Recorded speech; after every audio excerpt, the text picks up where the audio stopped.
বিয়ের ২ বছর হলো। শ্বশুর শাশুড়ি মিলে ১ ঘন্টার জন্য ঘরের মধ্যে আটকিয়ে রেখে দিত। প্রত্যেক দিন এই যন্ত্রণা সহ্য করতে হতো। নমস্কার বন্ধুরা, শুভ সকাল। তোমরা কেমন আছো? আশা করি ভালো আছো। তোমাদের সামনে আবার একটা নতুন ব্লগ নিয়ে চলে আসলাম। তোমরা আমার ব্লগ দেখতে থাকো আর আমি তোমাদেরকে গল্প শোনাতে থাকি। যদি কোনো প্রশ্ন থাকে অবশ্যই কমেন্টস বক্সে কমেন্টস করে রাখবে, আমি রিপ্লাই দিয়ে দেব। তো আজকের গল্পটা হলো, শাশুড়ি মা কেন আমাদেরকে ঘরবন্দি করে রাখলো। শাশুড়ি মা কেন আমাকে ঘরবন্দি করে রাখলো। তাহলে শুরু করি, চলো। বিয়ে হয়েছে ২ বছর। স্বামী স্ত্রীর মধ্যে একদম বিরক্তি ভাব চলে এসেছে। কেউ কারোর প্রতি কোনো রকম ফিলিংস নেই। একজন আরেকজনকে দেখলে মুখ ঘুরিয়ে ফেলি, এমন বিতৃষ্ণা এসে গেছে। কেন এসে গেছে? আমার প্রথম বিয়ের পর ১ বছরের মাথা একটা ছেলে হয়েছে। তারপর ১ বছর, ছেলের ১ বছর হতে না হতেই একটা মেয়ে এসেছে। ছেলে, মেয়ে, সংসার সব কিছু নিয়ে আমি এতটাই ব্যস্ত, স্বামীর দিকে কিছুটা সময়ও দিতে পারি না। স্বামীও প্রত্যেক দিন সকালে উঠে অফিসে চলে যায়। অফিস থেকে এসে আমাকে শুধু দেখে ব্যস্ততা। এক হলে ছেলেকে পড়াচ্ছি, না হয় মেয়েকে পড়াচ্ছি, না হলে রান্নাঘরে, না হলে শ্বশুর শাশুড়ির ঘরে। সেভাবে আমাকে সে পায় না। রাত্রিবেলা সব রকম কাজকর্ম শেষ করে ডিনার যখন শেষ হয়, বিছানায় গিয়ে ক্লান্ত হয়ে ঘুমিয়ে পড়ি। সকালে ঘুম থেকে উঠে আবার ছেলে মেয়েকে স্কুলে পাঠানো, রান্নাঘরের কাজকর্ম, ব্রেকফাস্ট তৈরি করা, ব্যস্ত হয়ে পড়ি। স্বামীকে অফিসে পাঠাতে হবে। স্বামীর কাপড় চোপড় আয়রন করা থেকে শুরু করে সব কিছু রেডি করতে হয়। তাই স্বামীর সাথে সেইভাবে আর সময় কাটানো হয় না। কখনো বাইরে যাওয়ার কথাও ভাবি না। বেড়াতে যাওয়ার কথা ভুলে গেছি। আগে বিয়ের পর সপ্তাহে ১ দিন স্বামী স্ত্রী দুজনে মিলে ঘুরতে যেতাম। এখন আর সেটা হয়ে ওঠে না। কিভাবে যাব? ছেলের টিউশন আছে, মেয়ের টিউশন আছে। স্বামী স্ত্রী দুজনের মধ্যে প্রায় সময় কথা কাটাকাটি। এটা এখানে কেন? আমি বলে ফেলি, এটা এখানে হয়েছে তো কি হয়েছে? সেই নিয়ে তুমুল ঝগড়া। এমন ঝগড়া হয়, ঘরে যারা আছে সব চুপচাপ করে শুনে। শ্বশুর শাশুড়ির ঘরে পর্যন্ত চলে যায় আমাদের সেই আওয়াজ। এতটা ঝগড়াঝাটি শুরু হয়েছে, শেষ পর্যন্ত বাধ্য হলাম ডিভোর্স দিতে।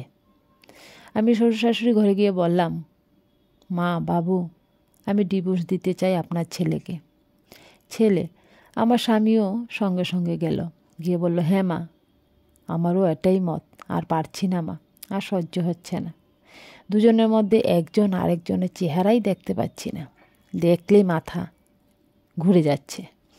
সহ্য করার মতো ক্ষমতাই নেই। ছেলে মেয়ে দুটি হাঁ করে থাকে যখন স্বামী স্ত্রী দুজনে ঝগড়া করি।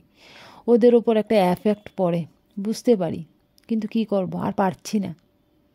স্বামী একদমই সহ্য করতে পারছে না, আমিও স্বামীর কোনো কথাই সহ্য করতে পারছি না। এখানে শুধু স্বামীর একার দোষ নয়, আমার দোষ আছে, বেশিরভাগ আমারই দোষ। স্বামীর সাথে সারা দিনে ভালো করে 2টি কথাও বলি না। কেমন আছো, কি হয়েছে, কিছুই জিজ্ঞাসা করি না। এমনকি স্বামীও আসে, আমাকে কিছুই জিজ্ঞেস করে না যে কি হলো, তুমি তো সারাদিন শুধু দেখছি কাজই করছো, একটু রেস্ট নাও। কোনো রকম কথাবার্তা হয় না দুজনের মধ্যে, যার ফলে তৈরি হয়ে গেল মাঝখানে দেওয়াল। সেই দেওয়ালটাকে আর সহ্য করতে পারছি না। এখন ইচ্ছে করছে দুজন দু প্রান্তে চলে গেলেই হয়তো একটু শান্তি পাবো। তাই শাশুড়ি মার কাছে চলে গেলাম এর বিচার চাইতে। শাশুড়ি মা বলল, দেখো, তোমরা এখন ছোট নও, তোমরা যথেষ্ট বড় হয়েছ, ছেলে মেয়ে বড় হয়ে গেছে। এখন তোমরা যদি মনে করো যে তোমরা ওই রকম করবে, আমাদের কোনো আপত্তি নেই। কেননা আমাদেরও আর ভালো লাগছে না। প্রত্যেক দিন সকালে উঠেই শুরু হয় তোমাদের ঝগড়াঝাটি। খোকা যখন অফিসে চলে যায়, কিছুটা সময় স্টপ থাকে, তারপরও তুমি ছেলে মেয়েদের সাথে চিৎকার চেঁচামেচি করো। এভাবে আমারও ভালো লাগছে না। আমিও চাই তোমরা এর সমস্যার সমাধান করো। আমরা দেখো বুড়ো হয়ে গেছি, আমাদের এগুলি আর ভালো লাগে না। এখন একটু শান্তিতে থাকবো, ছেলের বউ, নাতি নাতনি সবাই হাসি খুশি থাকবে, এতেই আমাদের আনন্দ। তার বেশি আমরা আর কি চাই বলো? আমি তো অবাক হয়ে গেলাম, শাশুড়ি মা এত সহজেই মেনে নিচ্ছে, ভালোই হলো। আমারও আর ইচ্ছে নেই, মনের মধ্যে এতটুকু ভালোবাসা নেই স্বামীর প্রতি। দেখলি বিতৃষ্ণা লেগে যায়, মনে হচ্ছে হাঁপ ছেড়ে বাঁচি, আর পারছি না। শাশুড়ি মার কথাগুলি শুনে একটু অবাক লাগলো যে আমাকে তো একটুকু বাধা দেয়নি। সাধারণত মারা, গার্জিয়ানরা একটু বাধা দেয়, অনেক কিছু বোঝানোর চেষ্টা করে। ভেবেছিলাম ওই রকম কিছু হবে, দেখলাম না, অনাহাসে শাশুড়ি মা মেনে নিয়েছে। তারপর শেষ মুহূর্তে শাশুড়ি মা, শ্বশুর মশাই একজন আরেকজনের দিকে তাকিয়ে কি জানি ইশারায় করলো, বুঝতে পারলাম না। তো আমাদের কাছে বলছে, তোমরা কবে ডিভোর্স করবে বলে দাও, আমি ফর্ম টম নিয়ে আসবো, তোমাদের কষ্ট করতে হবে না, তোমরা জাস্ট সই করে দেবে, তাহলেই হয়ে যাবে। আমি তো অবাক, কি বলছে শাশুড়ি মা। আমার স্বামী পাশে দাঁড়িয়ে আছে, সে কোনো রকম রেসপন্স করছে না। সেও মনে মনে খুবই খুশি, যাক বাঁচা যাবে। শাশুড়ি মা সব কিছু বলে শেষ মুহূর্তে একটা কথা বলল, ঠিক আছে, এত বড় একটা সিদ্ধান্ত নেবে, তার আগে তোমাদেরকে আমি আরও 1 মাস সময় দিচ্ছি। তোমরা ভালো করে বুঝিয়ে শুনে ডিসিশন নাও, তারপর আমাকে এসে 1 মাস পরে জানাবে যে তোমাদের সিদ্ধান্তটা কি ঠিক না ভুল। তারপর আমি সঠিক কাজটি করব। তার আগে তোমাদের কাছে আমার একটা রিকোয়েস্ট আছে, শুধু আমার না, তোমার শ্বশুর মশাইয়েরও। তাহলে তোমরা শোনো আমাদের রিকোয়েস্টটা কি। আমাদের রিকোয়েস্টটা হলো, এই 1 মাস সময় দিয়েছি, 1 মাস তোমরা দুজন সন্ধেবেলা 1 ঘন্টা একটা ঘরের মধ্যে আবদ্ধ থাকবে। 1 ঘন্টার জন্য তোমরা তোমাদেরভাবে ঘরের মধ্যে বন্দি থাকবে। এখন কে কী করছো দেখার দরকার নেই, কোনো রকম মুখ বুজে সহ্য করে ঘরের মধ্যে বন্দি অবস্থায় থাকবে। আমি তখন বললাম, মা এটা কি করে হয়? সন্ধ্যার সময় আমার প্রচুর কাজ থাকে, ছেলে মেয়ের পড়াশোনা, রান্না বান্না সব কিছু থাকে। শাশুড়ি মা বলল, এটা নিয়ে তোমাকে ভাবতে হবে না, এর দায়িত্ব আমার। তোমাকে যেটা বললাম তুমি সেটাই করো, তারপর 1 মাস পর তোমাদের সমস্যার সমাধান আমি নিজেই দাঁড়িয়ে করে দেব। তখন আর কি করলাম, শাশুড়ি মার কথাটা মেনে নিলাম। শ্বশুর মশাই মুচকি মুচকি হাসছে, বুঝতে পারছি না ওরা কি চাইছে। ঠিক আছে, শেষ কাজ এটা করে নিই, তারপর তো মুক্তি পাব। শুরু হয়ে গেল পরদিন থেকে আমাদের ডিউটি। স্বামী যখন অফিস থেকে ফিরে হাত পা ধুয়ে ড্রয়িং রুমে বসে আছে, চাটা নিয়ে দিলাম। চাটা দিয়ে আমি আমার ছেলে মেয়েকে নিয়ে পড়তে বসলাম। এমন সময় শাশুড়ি মা এসে বলল, যাও, তোমাদের ডিউটি আজ থেকে শুরু হলো। খোকা খুব বিরক্ত হয়ে গেল, আমার স্বামী খুব বিরক্ত হয়ে গেল। বিরক্ত হয়ে বলছে, মা তুমি এমন ছেলে মানুষই করো না, সহ্য করা যায় না। কি যা তা মাথায় আসে তাই করো। আমরা কি বাচ্চা এখন, বা তুমি কি বাচ্চা? কি ছেলে মানুষই করছো? মা বলছে, জানি না, বুঝি না, বলেছি যেটা সেটাই করতে হবে। ছেলে মানুষই করছি না কি করছি এটা আমার জেনে লাভ নেই, বা বুঝারও দরকার নেই। আমার কথাটা তোমাদের মানতে হবে।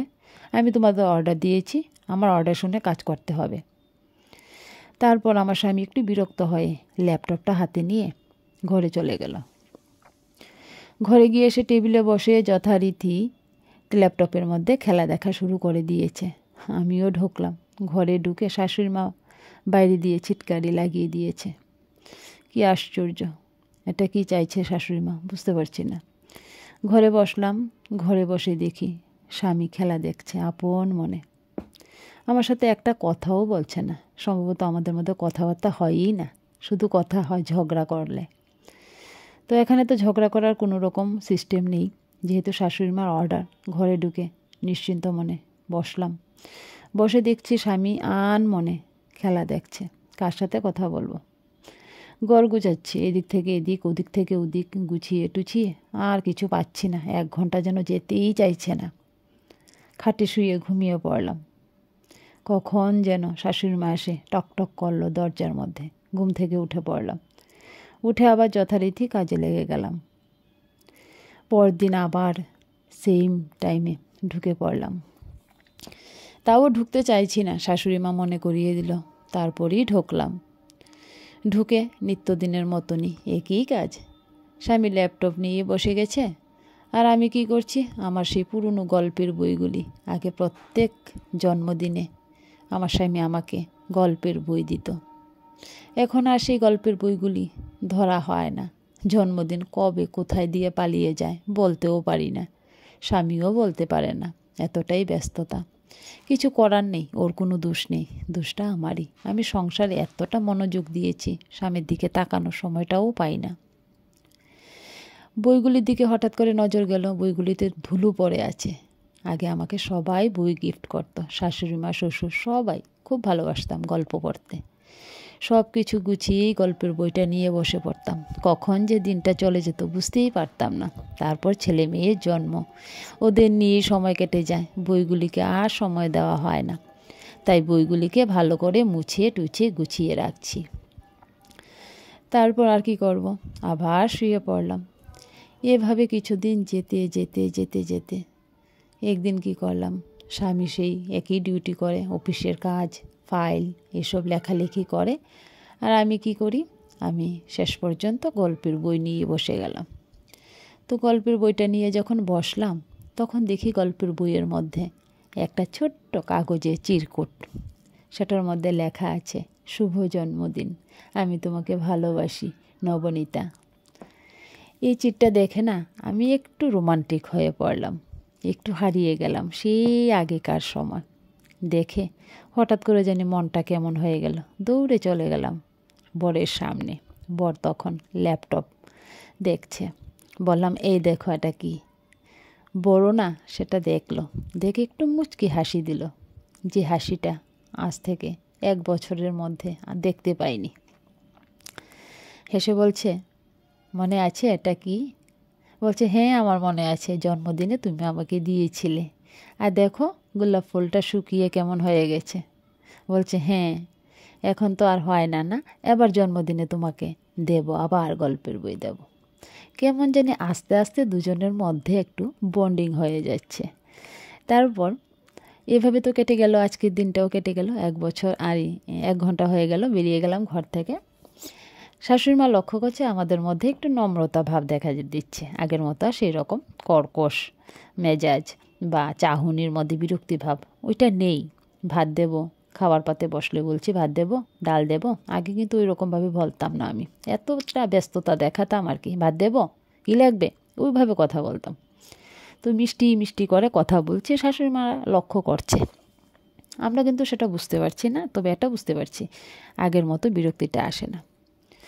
তারপর যথারীতি দ্বিতীয় দিন আর শাশুড়ি মাকে বলতে হয়নি, নিজেরাই গিয়ে ওই টাইমে ঢুকে পড়তাম। ঢুকে অপেক্ষায় থাকতাম, সারাটা দিন অপেক্ষায় থাকতাম ওই টাইমটা কবে আসবে। তারপর পরদিন যখন ঢুকলাম, তখন আমি খাটে বসে বসে গল্পের বই পড়ছি। ও ল্যাপটপটা নিয়ে খাটে এসে বসলো, টেবিল ছেড়ে খাটে এসে আমার সাথে একসাথে বসলো। আমি বললাম, কি দেখছো ল্যাপটপে? বলছে, কি আর দেখবো, আগের ছবিগুলি দেখছি। চেয়ে দেখি আমাদের সেই আগের ছবিগুলি দেখছে বসে বসে, আমিও দেখছি, দুজনে খুব মজা করে দেখছি। তারপর বললাম, চলো না একটা সিনেমা দেখি, এমন একটা সিনেমা দেখাও না যেন মনটা ভালো হয়ে যায়। তখন ও বললো, কি সিনেমা দেখবে বলো তো? তুমি যেটা ভালোবাসো সেটাই দেখবো। সেইভাবে দুজনে মিলে সিনেমা দেখতে দেখতে কখন যে কাকে স্পর্শ করে ফেললাম বুঝতেই পারলাম না। আগে একটু দূরত্ব বজায় রাখতাম, মানে 1 বছরের মধ্যে দূরত্ব ছিল আমাদের, সেই রকম কেউ কাউকে টাচ করতাম না। কখন যে একজন আরেকজনের গায়ে ঢলে পড়ে একদম মজা করে সিনেমা দেখছি বলতেই পারছি না। তারপর ঘুমিয়েই পড়লাম। শাশুড়ি মা এসে ডাকছে, আমরা দুজনেই ঘুমিয়ে পড়লাম। তারপর কি করব, তাড়াতাড়ি উঠে বেরিয়ে গেলাম। বেরোনোর সময় শাশুড়ি মার দিকে চেয়ে একটু লজ্জা পেলাম। শাশুড়ি মা কিছু বললো না, খাবার টেবিলে গেলাম, যথারীতি সুন্দরভাবে সবাই খেয়ে নিল। এদিকে ছেলে মেয়েরা অভ্যাসে পরিণত হয়ে গেল। ওরা পড়াশোনা করতে গেলে মা এটা কি, ওটা কি, মা ওইটা কোথায় জিজ্ঞেস করতো। এখন দেখি না, ওরাও সুন্দর টাইমলি সব কিছু করছে, সব কিছু যেন ঠান্ডা হয়ে গেল। খাবার টেবিল থেকে উঠে বসে ঘুমিয়ে গেলাম। আজ আমার রুমে এসেছে অনেক দিন পর। দুজনের রুম কবেই আলাদা হয়ে গিয়েছিল। এসে আমার সাথে গল্প করছে, তারপর দুজনে মিলে রাত কাটালাম। এভাবে দুজনের মধ্যে একটা বন্ডিং সৃষ্টি হয়ে গেল আমাদের 1 মাস পূর্ণ। শাশুড়ি মা শ্বশুরমশাইয়ের ঘর থেকে ডাক আসলো, নবনীতা এদিকে এসো, খোকা এদিকে এসো। যাওয়ার পর দেখলাম একটা কাগজ খুলে দিল, বলল এখানে সই করো। বললাম কিসের কাগজ মা? বলল কিসের আবার, তোমাদের বলেছিলাম না 1 মাস পরে তোমাদের মুক্তি দিয়ে দেব, সেই ডিভোর্স ফর্ম। এখন বলো কে কী করবে, সইটা করে দাও তাড়াতাড়ি। আমি আমার বরের দিকে তাকালাম, বড়ও আমার দিকে তাকালো। বর কিছু বলল না। বর কিছু বলতে চাইলেও আমার দিকে তাকিয়ে আছে, কারণ বিরক্তিটা আমিই দেখিয়েছিলাম। তাহলে দায়টা আমাকেই বলতে হবে। শাশুড়ি মাকে বললাম, মা আমি ডিভোর্স দেব না। শাশুড়ি মা শ্বশুরমশাইয়ের দিকে মুচকি হেসে তাকালো। শ্বশুরমশাই হাসলো, বলল কেন, তুমিই তো বলেছ তুমি আর পারছো না, তোমার আর সহ্য হচ্ছে না খোকাকে। খোকা তুইও বলেছিলি তোকে বউকে আর সহ্য করতে পারছিস না, দে সই করে দে, আমরাও বাঁচি, আমাদেরও আর ভালো লাগছে না। সকালে উঠে চিৎকার চেঁচামেচি। সকালে উঠে ভাবি একটু হরির নাম করব, হরে কৃষ্ণ রাধে রাধে বলবো। শোনা যায় তোদের ঝগড়া ঝাঁটি, আর ভালো লাগছে না, যা একটা সই করে দিয়ে যা। আমি চট করে বললাম, না সই করব না মা, আমি যা বলেছি ভুল বলেছি, আমাকে মাপ করে দাও। দুজনের মধ্যে কেউ কাউকে সময় দিচ্ছি না, তাই হয়তো অধৈর্য হয়ে পড়েছি, আমাকে মাপ করে দিন মা।